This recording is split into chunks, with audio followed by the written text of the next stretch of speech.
In the 80s and 90s, there was a slogan that you could find everywhere in all advertisements for every gaming console. It was "Arcade at Home." Unfortunately, that was rarely the case, even though some companies like Sega came close from time to time. We were far from having the same quality in home console games as in arcade halls. And that's understandable because these were two different worlds that had little in common. However, one console managed to pull off this crazy idea of bringing the arcade experience home, something that seemed unthinkable at the time. Here is the uncommon story of the Neo Geo, a console so mind-blowing. At its announcement, many thought it was a scam, yet it would go on to become one of the most unique consoles of its time.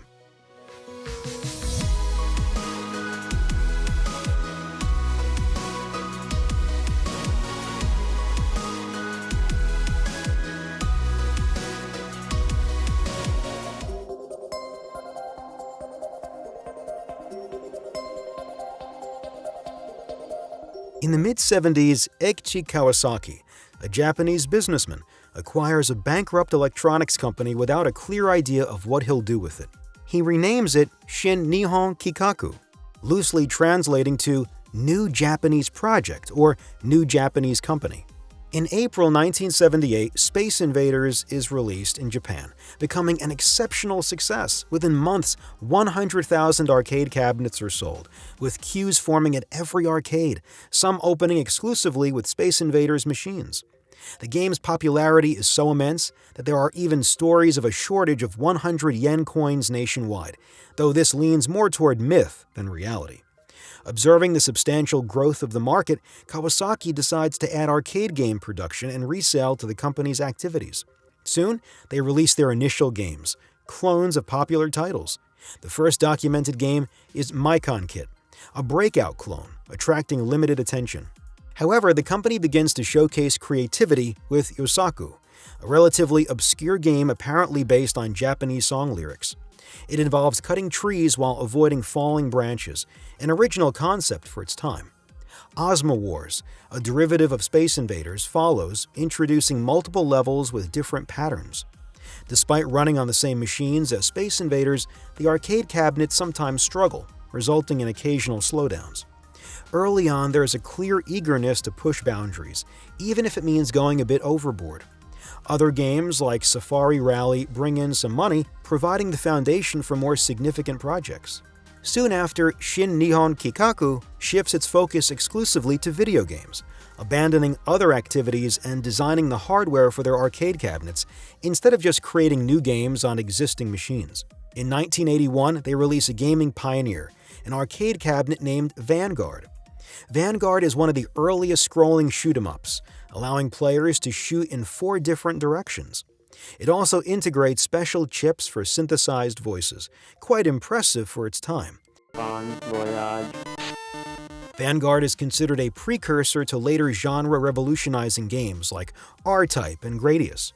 Although not developed exclusively in-house, the company collaborates with an enigmatic entity named Tose, known for creating games for major companies without receiving due credit. Vanguard becomes a massive success in Japan, prompting Century, a company in the US, to license and distribute the game. It performs exceptionally well in the US, allowing Century to surpass their annual profit projection in a single month. To avoid licensing agreements for US distribution, Shin Nihon Kikaku establishes a US branch called SNK Electronics Corporation, later becoming SNK Corporation of America, responsible for localizing games developed by the Japanese team. In the early 80s, the proliferation of clones continues, with copies emerging for every successful game, be it Pac-Man, Donkey Kong, Tron, Galaga, Frogger, Dig Dug, Defender, Joust, or Tempest. Some companies specialize in cloning successful games and releasing cheaper, often bug-ridden versions. The arcade industry, which had evolved rapidly until then, faces a downturn. So many arcades are not updating their cabinets, still featuring games from several years prior, like Space Invaders, now 4 years old in 1982. This global trend contributes to a decline in the video game industry. On the console front, the Atari 2600, dominating the American market, also shows signs of fatigue, with declining sales and a tarnished reputation due to some scandals involving sexually explicit or violent games. To address these issues, Warner Brothers, who owns Atari, pays $25 million to secure the video game adaptation for an upcoming blockbuster, a certain E.T. Atari was owned by Warner Brothers, one of its major shareholders, and they wanted a game to coincide with the release of the film. Ray Kasser, Atari's CEO, recalls, "I asked Warner when we should release the E.T. game, and they said Christmas 1982. It was July 23rd. I replied to Warner that it takes 6 months to make a game, and it was impossible. He said, well, you have to figure something out because I promised Spielberg the game would be on the shelves for Christmas. So we had 6 weeks to conceive a completely new game, develop it, manufacture it, package it, and sell it. It was a disaster." E.T. was released in late '82 in a dismal state, quickly gaining a reputation as one of the worst games ever created, following the disastrous adaptation of Pac-Man on the same console. With clones, sexually explicit and violent games, and poorly made titles, consumers' trust in video games plummeted. On December 7, 1983, Atari, which had invested heavily and projected a 50% revenue increase in 1983, announced a revised forecast, scaling it down to only 15%. Atari had invested a total of $125 million in the game, yielding only $22 million in returns. The video game world went into panic mode. Publicly traded companies saw their stocks plummet. Many Japanese companies that had recently opened American subsidiaries, such as Namco, Bandai, or Shin Nihon Kikaku, faced significant challenges and canceled numerous new game projects. Arcade shifted focus to pinball or new types of games, offering fewer video games. Some companies like Mattel, which had released its own console, completely abandoned the video game industry. Many companies declared bankruptcy, marking what is known today as the video game crash. However, in Japan, this downturn didn't last long, thanks to the release of new consoles that had a promising start. Sega's SG-1000, the first version of the Master System, and Nintendo's Famicom, the Japanese equivalent to the NES. The Famicom sold exceptionally well, impressing with its intelligent design, graphics a step above the Atari 2600, and contemporary consoles, ergonomic controllers with a D-pad, and impressive games like pinball, golf, Donkey Kong, or the first Mario Bros. Its release, coupled with popular arcade games like Kung Fu Master, Pole Position, or Astron Belt, gradually allowed the Japanese video game industry to quickly recover from the crash. Japanese companies quickly regained momentum, including Shin Nihon Kikaku, which had some small success like Mad Crashers in 1984 and Alpha Mission in 1985, slowly gaining recognition. Though remaining relatively obscure to the general public, two games would completely change that. In 1985, the NES was released in the US, and Super Mario Bros. Launched in Japan and the US, helping revitalize the video game industry while reinventing modern platformers. After the console's sales explosion, many companies turned to Nintendo for licensing adaptations of their arcade games, including Shin Nihon Kikaku, which even opened a second American subsidiary, responsible for adapting arcade games into NES titles. In 1986, Shin Nihon Kikaku officially renamed itself SNK and released Athena, a visually appealing platform action game that impressed with a slight RPG element with lots of items to collect and use. This coincided with the period when Japan discovered and became passionate about RPGs, with the release of Dragon Quest in April of the same year. But its success was nothing compared to a new game they would release that same year, Ikari Warriors, an action game set in a war, enjoyed enormous success. It was the third highest grossing arcade game of 1986, whether in Japan or the US, and would be a catalyst for the upcoming trend of war-themed action games like Contra, which would follow the next year. Ikari Warriors brought SNK into the spotlight, legitimizing it as an innovative and talented company of that era. And starting in 1987, arcade games rapidly evolved thanks to the integration of new processors, including the Motorola 68000. With the idea of incorporating voices into games, SNK releases a video game called Psycho Soldier, nicknamed the singing video game at the time because SNK had the idea of integrating a song directly into the gameplay. Listen to this.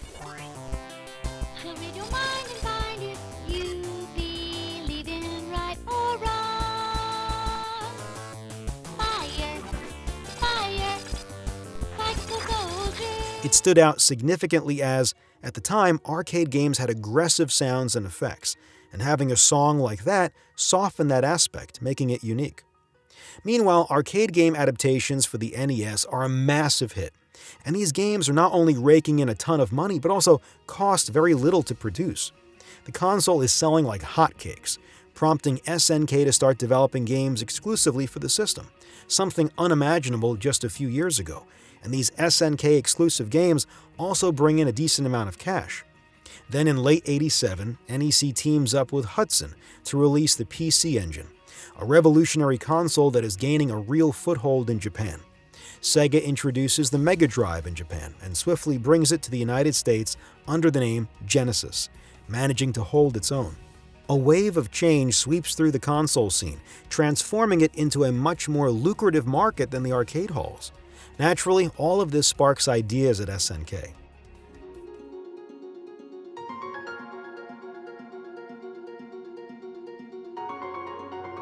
In 1987, Capcom releases Street Fighter in Japanese arcades, and the game launches reasonably well. However, something bothers players: the controls, managed by a joystick and 2 buttons, where the characters perform stronger moves the harder you press the buttons. The gameplay is exhausting, and the controls are somewhat unpredictable. To address this, Capcom replaces the controls with a joystick and 6 buttons, 3 for kicks, 3 for punches, with light, medium, and heavy variations. This becomes a huge success, prompting Capcom to quickly export it outside of Japan and adapt it to various platforms. Street Fighter stands out from the myriad of shoot-'em-ups and racing games populating arcades. To give you an idea, among the top 10 highest-grossing arcade games in Japan that year, 7 were shoot-'em-ups and 2 were racing games. Street Fighter brings something different, successfully capturing players' attention, and becomes one of the most profitable arcade games of 1988. On SNK's side, the game is highly appreciated, and they are actively searching for its creator with the intention of recruiting him. They eventually find Takashi Nishiyama, the game designer of Kung Fu Master, one of the first successful beat-em-ups before he was recruited by Capcom to produce new games, including Street Fighter. SNK attempts to recruit him, but Nishiyama refuses because of his close relationships with other employees and the CEO who personally recruited him. SNK persists. They offer him a dream position, complete creative freedom, and a supervisory role. Nishiyama isn't entirely pleased with the direction Capcom has taken, leading an entire team and constantly being pushed into a producer role instead of supervising multiple games. His strained relationship with his direct superior ultimately prompts him to leave Capcom and join SNK. Around the late 80s, Nintendo introduces Play Choice 10 arcade cabinets. These cabinets allow players to try out 10 different NES games on the same machine. For Nintendo, it serves as a way to advertise the NES directly to consumers, earn some money, and maintain a presence in arcades. While Nintendo might not be the first to introduce such a concept, several other arcade cabinets with similar features emerged soon after, allowing players to experience multiple games in a single cabinet. Nishiyama, who has recently joined SNK, has an idea that takes this concept even further: the creation of an arcade cabinet with interchangeable cartridges, similar to what is done with game consoles. But where does this idea come from? On a console, it makes sense as it is user-friendly and facilitates game sales. However, in an arcade setting, it seems a bit unusual since the goal is to create and sell cabinets to make money. But on the flip side, it allows for the sale of multiple games and offers several titles on a single cabinet, a feature that arcade owners greatly appreciate. In an era where the video game market is booming, the space available in the arcade is the only limitation preventing arcades from making more money. It's worth noting that during this time, when arcades wanted to offer a new game, they had to purchase or lease a new cabinet for each game, making it a costly affair. While there were occasional adaptations, such as cabinets that could be rethemed and programmed differently for a different game, it was not the norm and involved significant effort. What Nishiyama proposes is that arcades can purchase a single cabinet and then the game cartridges they're interested in, much cheaper, obviously, and allows for quick adaptation to what the players want. He got this idea because in China or South America, selling arcade cabinets is challenging due to rampant piracy and cloning.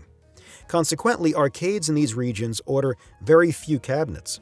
However, being able to order them just once and subsequently ordering only the games makes the whole process significantly cheaper, potentially benefiting these markets. Moreover, the other significant advantage is offering a more expensive cabinet for sale, which means incorporating powerful hardware, much more advanced than the competition, which has to sell a new cabinet for each game. But if this is such a good idea, why didn't anyone do it before, despite some timid attempts? Well, for several reasons. Firstly, it's challenging to design the technical aspect of an arcade cabinet that would work for many different games, because technology evolves rapidly during this era. In just over 2 years, we've transitioned from driving force to outrun. Designing a cabinet for multiple years is a risk, as it might quickly become technologically obsolete. Secondly, there's the issue of controls. In arcades, each game could offer different controls, with some incredible cabinets pushing the simulation further, like Sega's Hang-On, where controls are handled through a motorcycle handlebar. Having the same cabinet for multiple games limits the type of games available. Designing an arcade cabinet for multiple games and multiple years is a risky gamble, but one that SNK is willing to take. As a result, they enlist the help of Alpha Denshi, sometimes referred to as ADK, which has a similar system. Together, they conceive a monstrous arcade cabinet. At that time, Sega's Outrun is considered really impressive, being one of the first 16-bit arcade cabinets. And the difference is striking. However, SNK designs a cabinet they describe as 24-bit. Technically, 24 bits doesn't make much sense. It's a 16-bit cabinet with an additional 8-bit processor, usually handling the sound, and notably features impressive proprietary graphics chips, much more advanced than what's seen elsewhere at that time. The design process took almost 2 years to find the right balance and architecture, but by the early 90s, they complete the design of the cabinet, naming it the Neo-Geo Multi-Video System. Why Neo-Geo? Where does this name come from? H.G. Kawasaki explains, the name Neo-Geo comes from the spirit that prevailed at SNK at the time. Neo-Geo means new frontier in Latin. When we developed this system, we solicited a few suggestions internally, and one of our developers proposed the name Neo-Geo. We were trying to promote our new system in arcades, and we found the name perfect. Strangely, an album of the same name by Ryuichi Sakamoto was released in the late 80s, and it was popular in Japan just before SNK registered the trademark. But during the design of the interchangeable cartridge arcade cabinet, they realized that they're essentially designing a game console. Nishiyama then introduces the idea of a console version of the arcade cabinet. Remember, the Genesis has just been released in the United States, with Sega repeating that its console is the arcade at home, which isn't entirely true. Despite Sega's substantial work on arcade game adaptations, the gap between the two is apparent, but commercially, Sega's approach seems to be working. There's also the PC Engine, with Hudson's developers working wonders, and some arcade adaptations are excellent, like R-Type, which is genuinely impressive. But SNK can go even further with their arcade cabinet and turn it into a true console with a seamless arcade-to-console adaptation. But in the late 80s, the Japanese economy collapses due to the bursting of a speculative bubble. While the 80s were a golden decade with Japanese citizens having significant purchasing power, much of which was allocated to entertainment, one of the reasons why the Japanese video game market is so big at that time, and the success of the Famicom. But suddenly, the Japanese have much less money to allocate to such entertainments. However, on the flip side, hundreds of thousands of people lose their jobs at the same time and struggle to find new ones. Consequently, some of these adults find themselves with much more free time and start frequenting arcades, returning almost every day. Some even go as far as directly buying arcade cabinets from wholesalers because it's cheaper than playing daily, and the phenomenon gains momentum. In fact, many people still had a lot of money saved up after this golden decade, but no employment, resulting in decent purchasing power and a lot of free time. Seeing this, SNK thinks they could design a console that sits between arcade cabinets and traditional consoles, allowing players to enjoy arcade games at home without any compromises. SNK then begins designing a console that would use the hardware of the arcade cabinet, a console aimed at adults with a design much more mature than other consoles, which tend to have a more childlike design, notably the Famicom. But SNK struggled to find an appropriate form that sets it apart from other consoles and doesn't look out of place in an adult's living room. Toshiyuki Nakai, who who worked at SNK during this period and participated in the console's design, says, "Our first design concept was, let's make something that looks cool. Many game consoles of that time had a rather childish design, similar to a toy. We wanted to create something that no one had seen before, a console with a simple and luxurious look. For this, a question quickly arose about the color of the console. Nowadays, there is a lot of multimedia equipment with metallic colors, but at that time, black was the most common color. Therefore, we chose black for the Neo Geo, so that it wouldn't look strange next to other audiovisual equipment in a living room. Black was also the cheapest color to use, and that was also a reason." SNK gives the console a sleek, somewhat futuristic look that quickly appeals to employees. Intended for playing arcade games, they equip it with a joystick and 4 buttons, a stark contrast to the controllers of other consoles, all of which are based on the Famicom's design, which was conceived for console games, not arcade games. SNK makes no compromises. This console is technically monstrous, well above the Super Famicom that is arriving and already promising a significant technological leap, and well above Sega's Mega Drive, which is also based on arcade hardware. The console also features a memory card slot that allows players to play in arcades, save their progress, and continue the game on the console afterward, an innovative idea marking the very first time a game console incorporates a memory card, predating Sony's PlayStation, which would later standardize it. In the early 90s, the console is finalized simultaneously with the arcade cabinet and is named the Neo Geo AES, where AES stands for Advanced Entertainment System. Even though the market seems saturated with existing consoles, NES, Mega Drive, all the variations and extensions of the PC Engine, and despite the intense promotion and crazy anticipation surrounding the Super Nintendo, SNK is gearing up to launch simultaneously with the arcade cabinet and the most powerful console in history.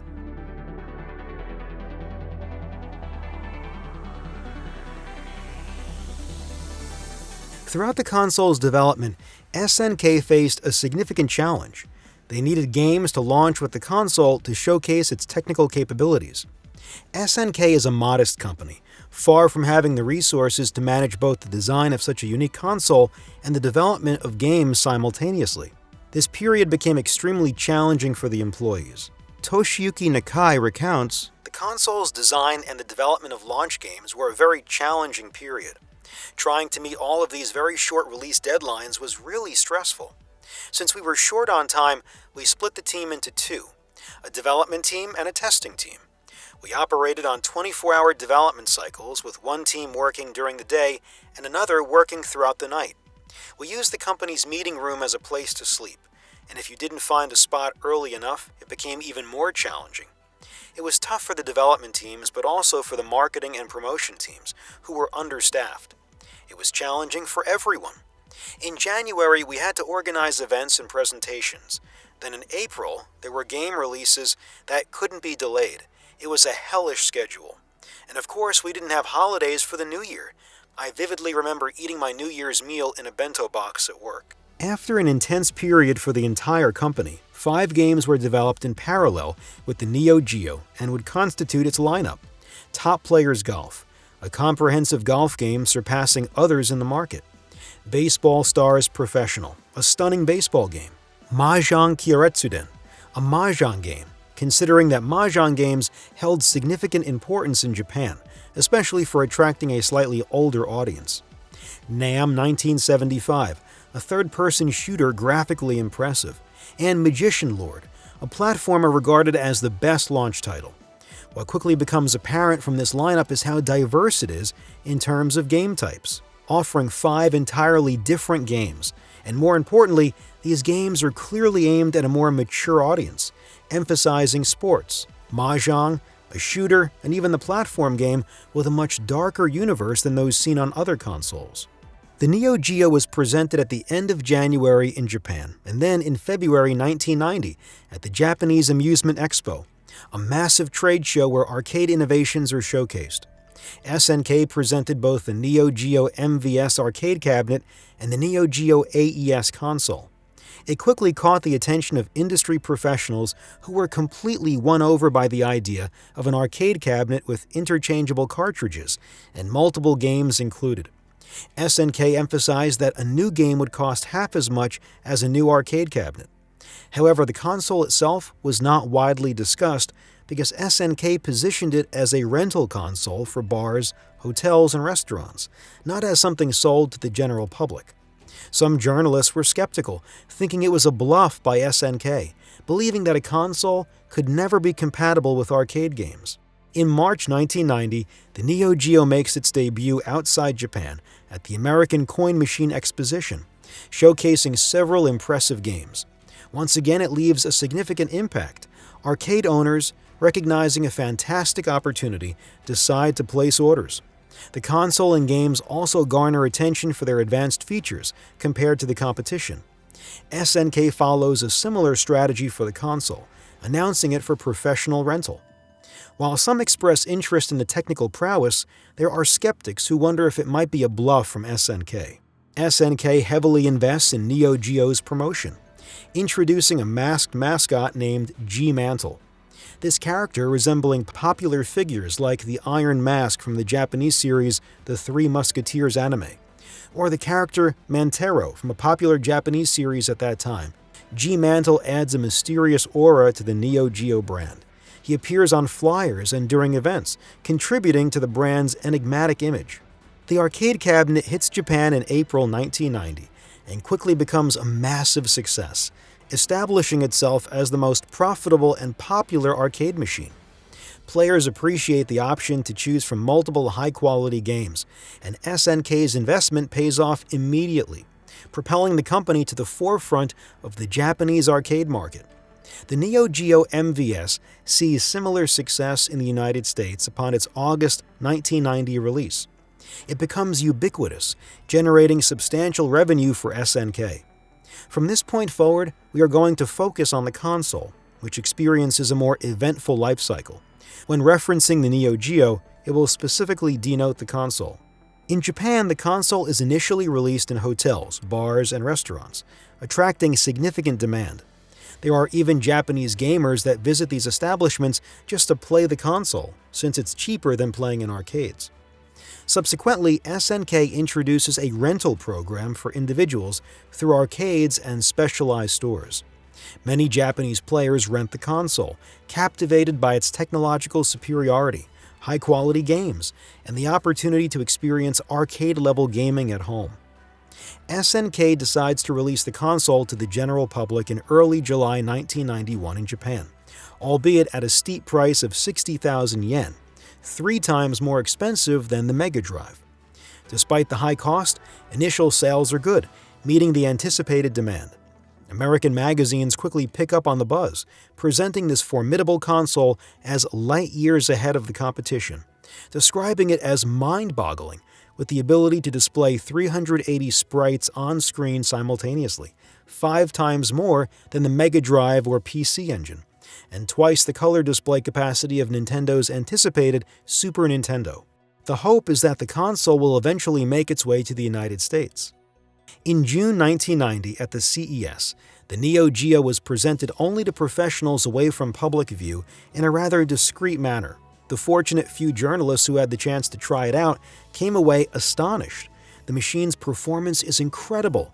The June 1990 CES had a strong emphasis on portable consoles, featuring the Game Boy, Lynx, and Turbo Express, so the Neo Geo, already surpassing other home consoles, left a lasting impression after testers had spent time with Game Boy games. Unfortunately, it was not presented publicly. It remained confidential, which was not a promising sign. Why didn't SNK showcase the console publicly or announce it outside of Japan?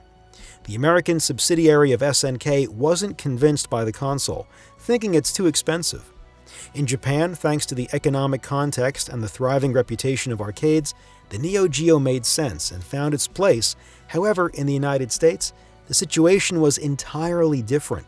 The economic context was catastrophic, entering a recession, and the purchasing power of households is too low to afford such an expensive console.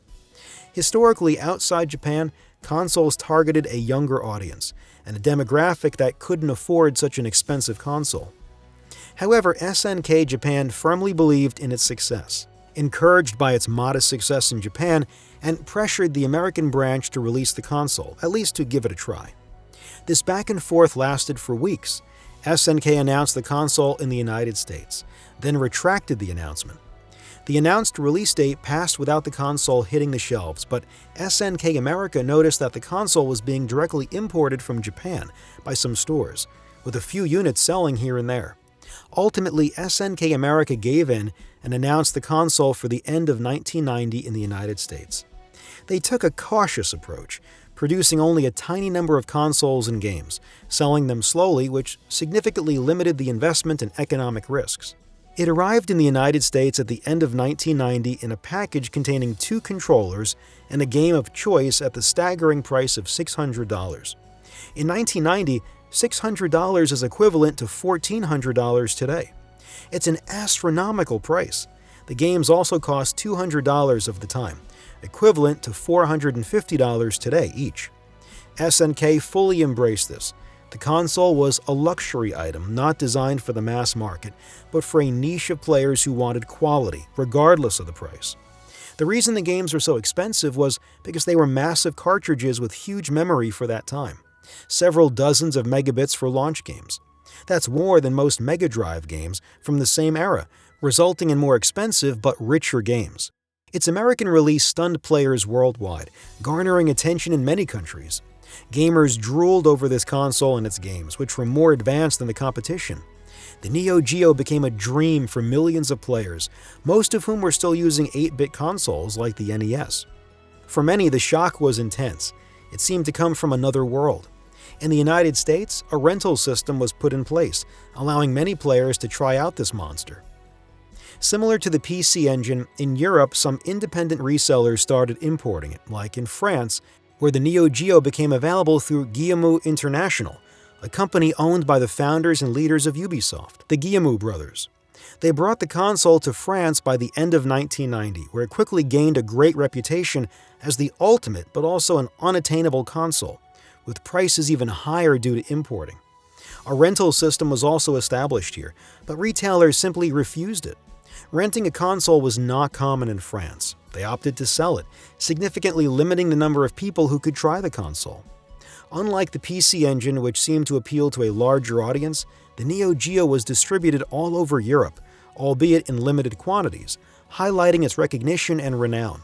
But this is just the beginning of a console with a tumultuous history and a Japanese rivalry that will change everything.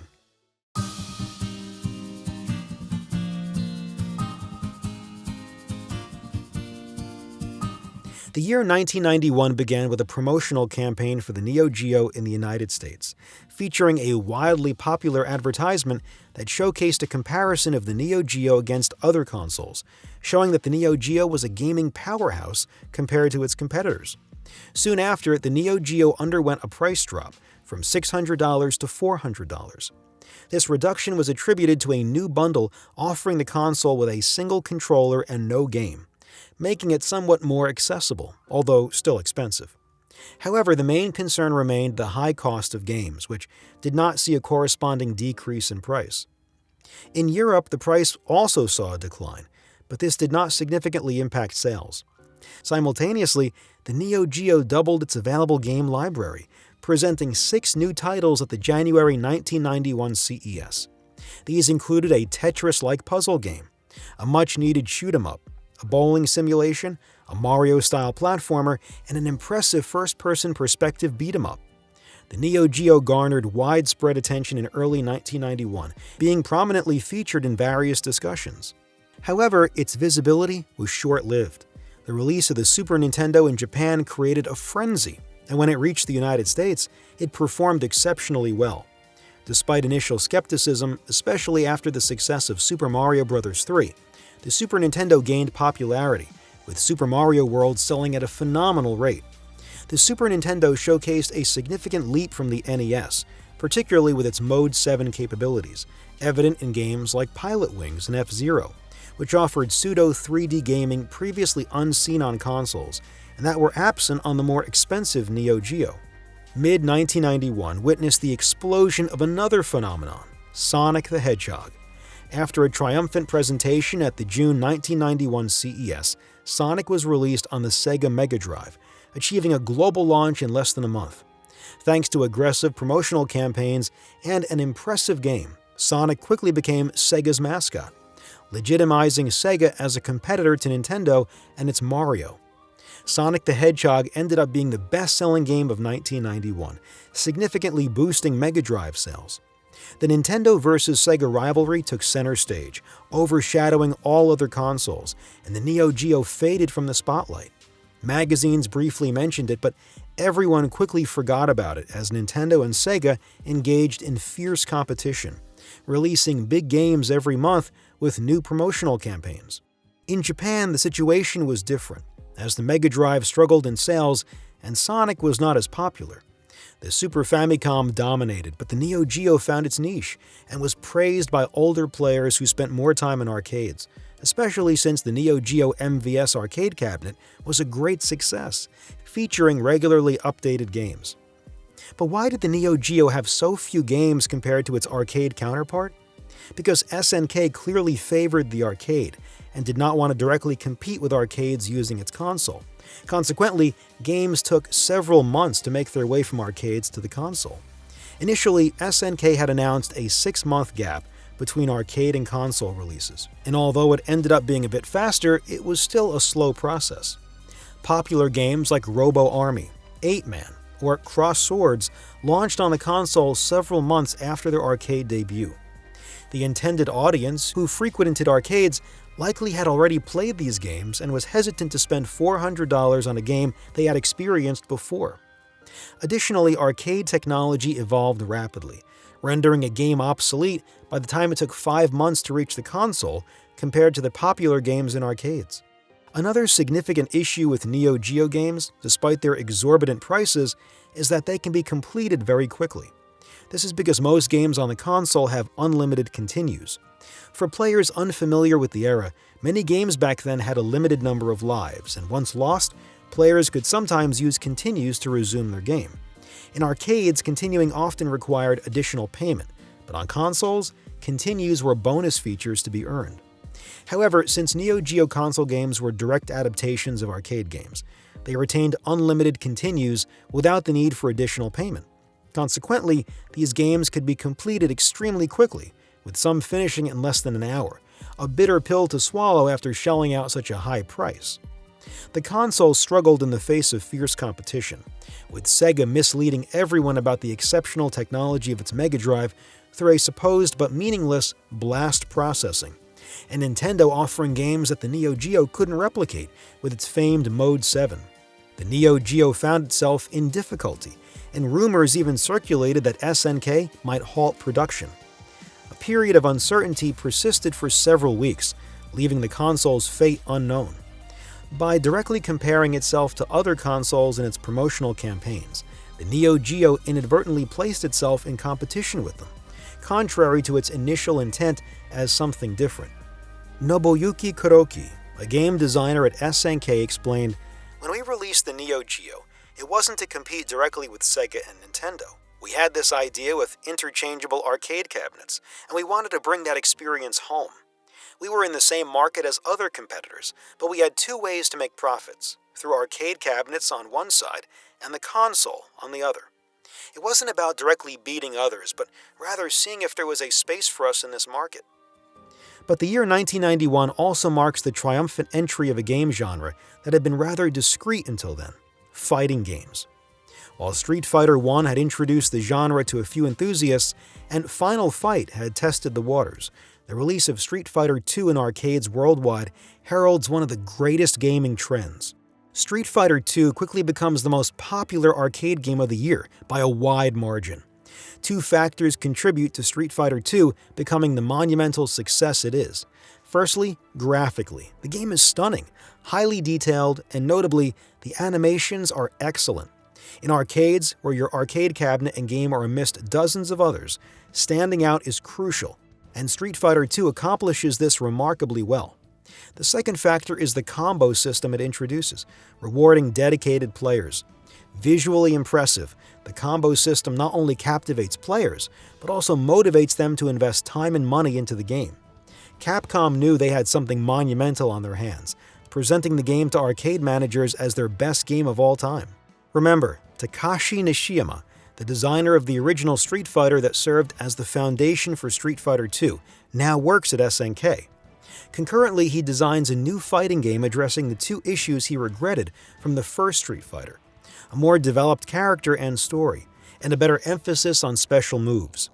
Thus, at the end of 1991, Fatal Fury launches in arcades, a game that will change SNK's history. Fatal Fury quickly wins over players and positions itself as a competitor to Street Fighter II, trailing closely behind in popularity.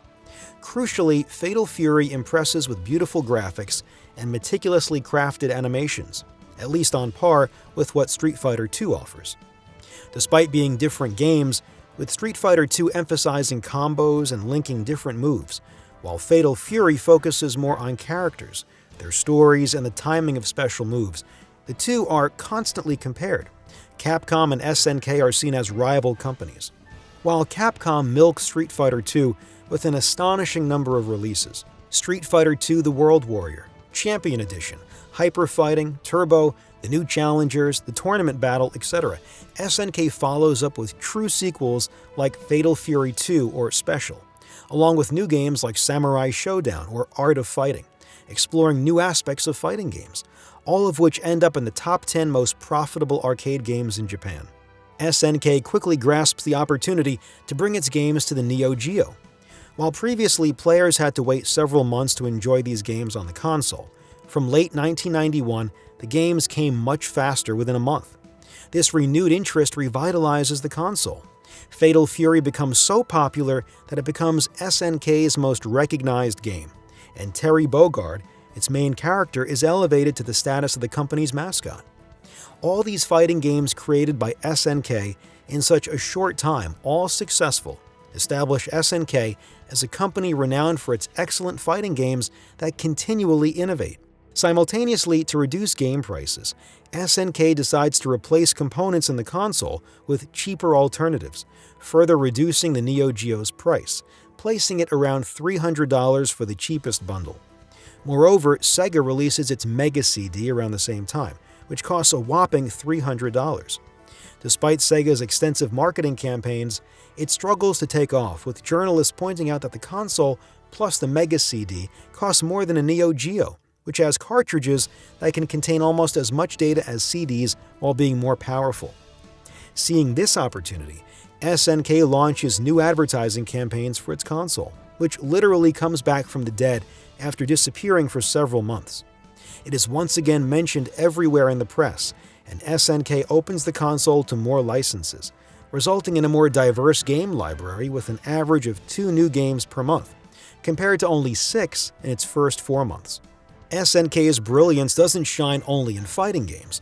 Almost all Neo Geo games receive excellent reviews in the press, regardless of the genre.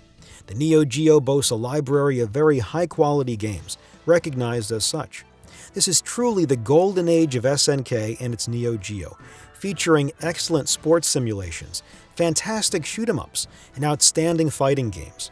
However, starting in 1993, things will quickly become complicated for the company.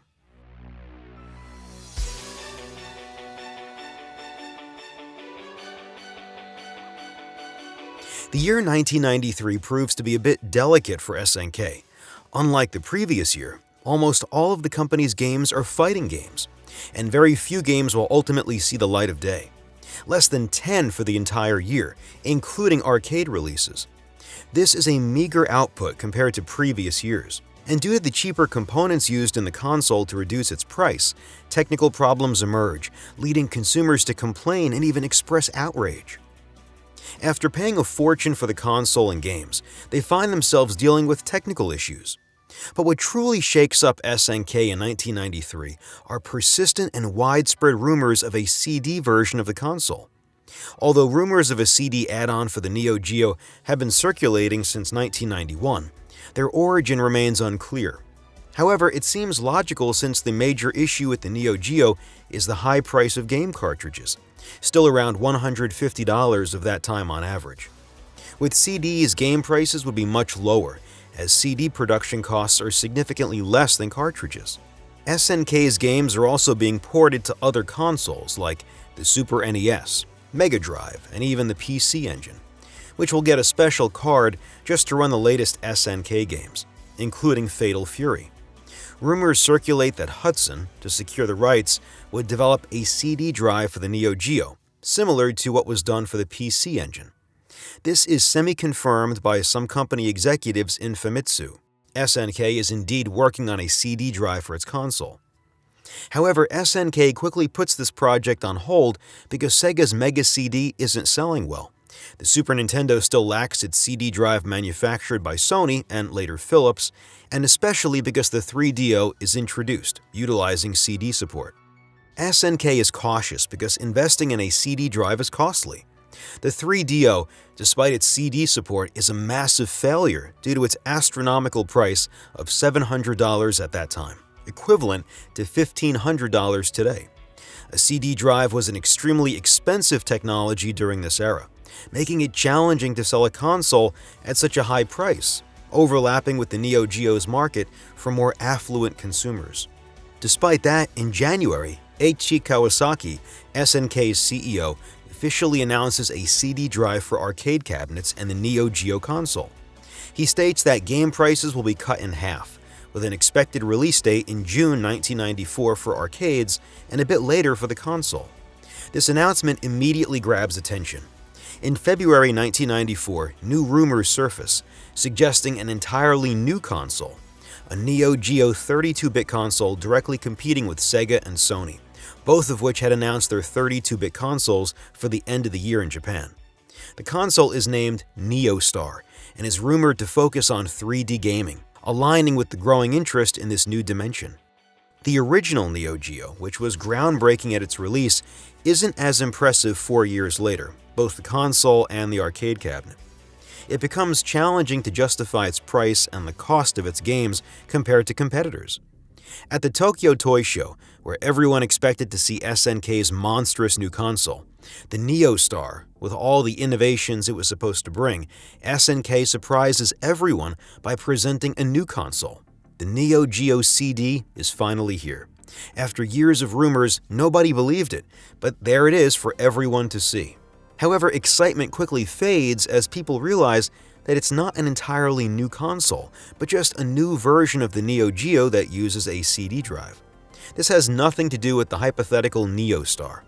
Moreover, most of the showcased games are titles already released on the Neo Geo quite some time ago. SNK promises RPGs on the console, a genre incredibly popular in Japan that dominates the scene, but is notably absent on the Neo Geo.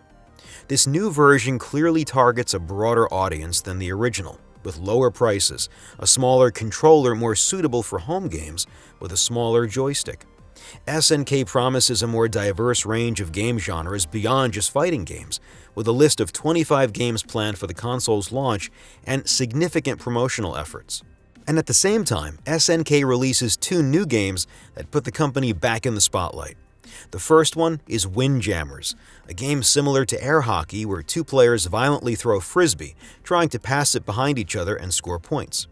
It offers immediate gaming pleasure with its dynamism and surprising depth for what seemed to be a simple Pong variant. The other game is King of Fighters 94, a crossover between Fatal Fury and Art of Fighting that builds on the gameplay of those series to offer a 3-on-3 fighting game with characters taking turns, something very original, that becomes one of the most profitable games of 1994, surpassing legendary titles like Ridge Racer, Daytona USA, or Parodius, becoming SNK's trademark. However, the year 1994 is also the year of the relentless promotion of the PlayStation and Sega Saturn. Every month, they are in magazines' headlines with the latest news and the upcoming fight.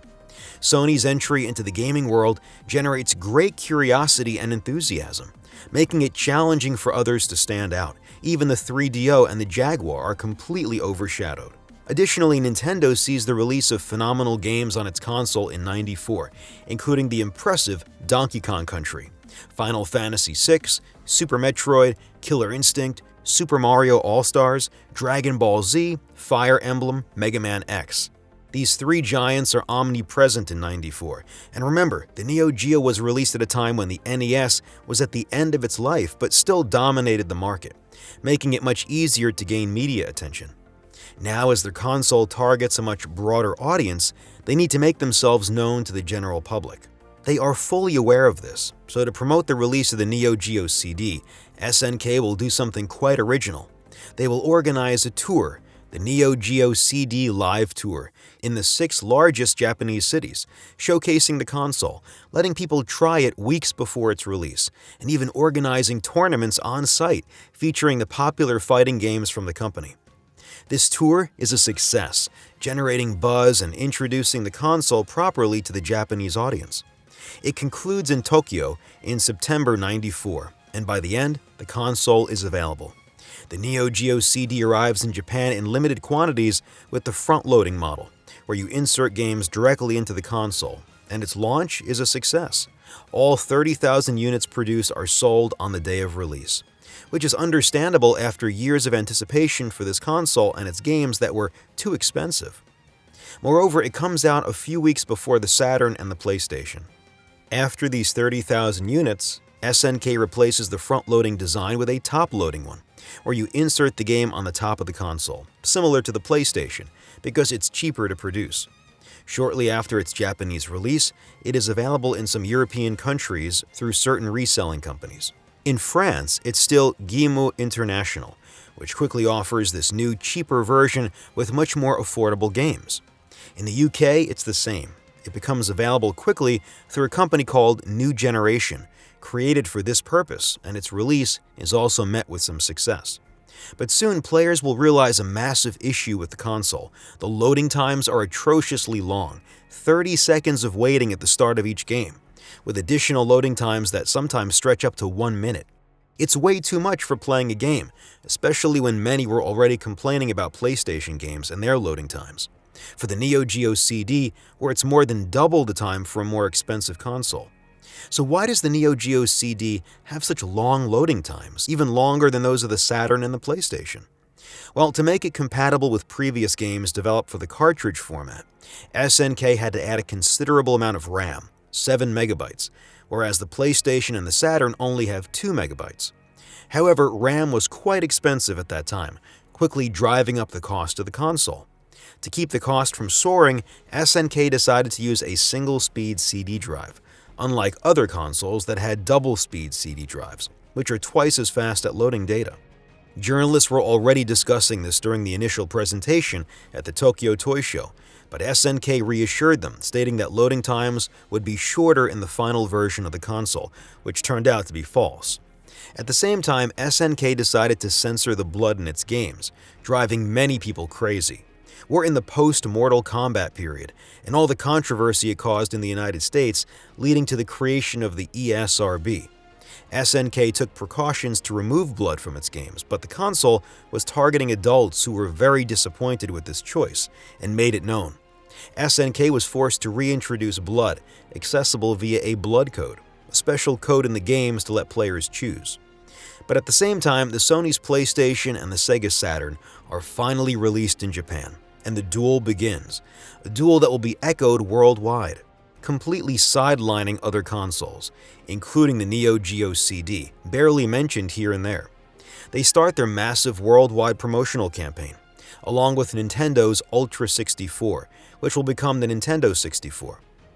These three titans once again crush everything else. The only way out for SNK is to release their console before the others in the United States, the biggest market.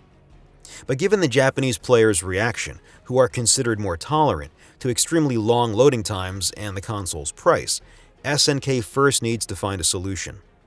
For months, SNK announces the Neo Geo CD for Spring '95 in the United States, priced at $400, with 50 games available at launch. However, throughout the year, at every trade show, the release date is pushed back again and again, eventually arriving in October '95 in the United States. But unfortunately, nobody really cares. Journalists highlight that it's an obsolete console compared to the Saturn and the PlayStation. In everyone's eyes, SNK is a luxury brand, and paying a premium for a less powerful console is out of the question. In fact, players haven't realized the firm's change in direction, now aiming to reach the general public. For them, SNK is too expensive, and they are turning towards the PlayStation. The reason for this delay throughout the year is that SNK America wanted to replace the single-speed CD drive with a double-speed one. However, SNK Japan had produced so many consoles that were not sold, forcing them to take back these consoles to try to sell them in the US. This completely undermined their commercial strategy and the microscopic chances the console had of succeeding in the United States. Despite the success of some SNK games like King of Fighting 95, the year 1995 is an extremely challenging year for the company. The console is expensive to produce but doesn't sell well, and the games also struggle to sell because they are more expensive than competitors' games. However, this is just the beginning of a turbulent period for the company, akin to a descent into hell.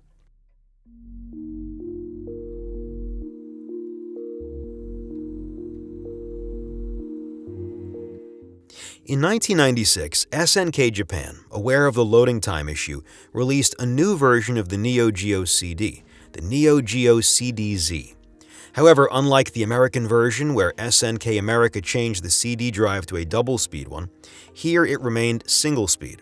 They aimed to reduce loading times by having a larger cache and a more efficient CD drive, but it backfired. The console had a significant technical problem. It overheated due to the new CD drive, damaging a significant number of these consoles' motherboards. The Neo Geo CD was a resounding failure because the audience was no longer interested in 2D games, especially 2D games that were several years old. Even though the Saturn and PlayStation had a somewhat challenging start, the release of games like Super Mario 64 marked the beginning of a whole new era. Until then, only fighting and racing games managed to utilize this new dimension effectively. The arrival of Mario 64 provided many developers with the keys to adapting to this new dimension, including automatic camera angles, movements, and level design. By the end of 1996, excellent 3D games started coming out, justifying the 3D dimension that had seemed like a gimmick for many game genres before. And SNK hadn't anticipated this shift. Although 3D games had been in arcades for a while, SNK had consistently produced successful 2D arcade games. Additionally, Metal Slug, released the same year, achieved considerable success, even though it was also in 2D. They didn't expect the sudden rejection of 2D games by the public, who saw the company and the Neo Geo as outdated. Moreover, the selling point of faithfully adapting arcade games, which was crucial for Neo Geo consoles, became irrelevant. Both the Saturn and the PlayStation had outstanding adaptations of arcade games, such as Virtua Fighter 2, Sega Rally Championship, Ridge Racer, and Tekken, making them some of the most popular arcade games of their time. The final blow came from the Nintendo 64, released at only $200, as it didn't have an expensive CD drive. Sony and Sega matched this price by selling their consoles at a loss. These consoles were half the price of the Neo Geo CD. SNK decided to set aside the Neo Geo CD and start from scratch to re-enter the market. They attempted to catch up by designing a new 3D arcade cabinet. The process took over a year. The cabinet was released in September 1997 with two games, Samurai Showdown 64 and Fatal Fury: Wild Ambition. Despite being visually impressive for its time, these games failed to capture everyone's interest. Players were tired of fighting games, especially outside Japan. Within Japan, the competition was incredibly fierce, with Virtua Fighter 3, Tekken 3, X-Men vs. Street Fighter, and Street Fighter 3 being the top earners. Surprisingly, SNK's most successful games of the year were 2D fighting games like Samurai Showdown 4, Real Bout Fatal Fury Special, and King of Fighters 97. SNK was at a loss. On one hand, they had invested a considerable amount of money in the Hyper Neo Geo 64, and they needed to recover some of the investment. On the other hand, the games were not performing well, so they ultimately decided to abandon it and focus on what worked best for them: 2D fighting games. Ironically, the genre of fighting games collapsed at the end of the 90s. No SNK games were present in popular arcade games in 1999. The only fighting games present were Street Fighter 03 and JoJo's Bizarre Adventure. neither of which were the most popular, and the arcade market was shrinking every year as players increasingly favored home consoles. In parallel to all of this, SNK embarked on another project, focusing on portable consoles. By the end of 1998, SNK released the Neo-Geo Pocket in Japan. However, sales were insufficient, and after a brief stint in color, the console was abandoned. SNK found itself in significant financial trouble, with the Neo Geo CD proving costly with little returns. The Hyper Neo Geo 64 being expensive to produce with only 7 games released, and the sudden collapse of fighting games, and the handheld console project failing due to intense competition from the Game Boy Color and the Pokémon phenomenon. SNK experienced a genuine descent into turmoil, one from which they would never fully recover. In January 2000, the company's debts became overwhelming, leading to its acquisition by Aruze, a pachinko manufacturer. Aruze, being a massive Japanese corporation, saw an opportunity to leverage SNK's strong licenses like Fatal Fury, Samurai Showdown, and Metal Slug in pachinko and slot machines. However, Aruze had little interest in video games. Consequently, for the next 2 years, from 2000 to 2001, SNK released hardly any games, only 7 in total. Before this period, they used to release around a dozen games per year. Moreover, the few games produced during this time were only made to make money on big names like King of Fighters 2000 and 2001 or Metal Slug 3.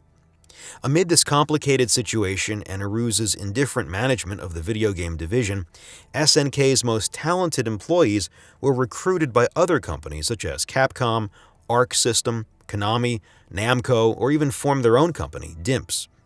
SNK found itself lacking competent staff, making a true downward spiral for the company. Only a few years earlier, SNK was among the top 3 Japanese arcade companies, alongside Sega and Capcom. Now it was fading into obscurity.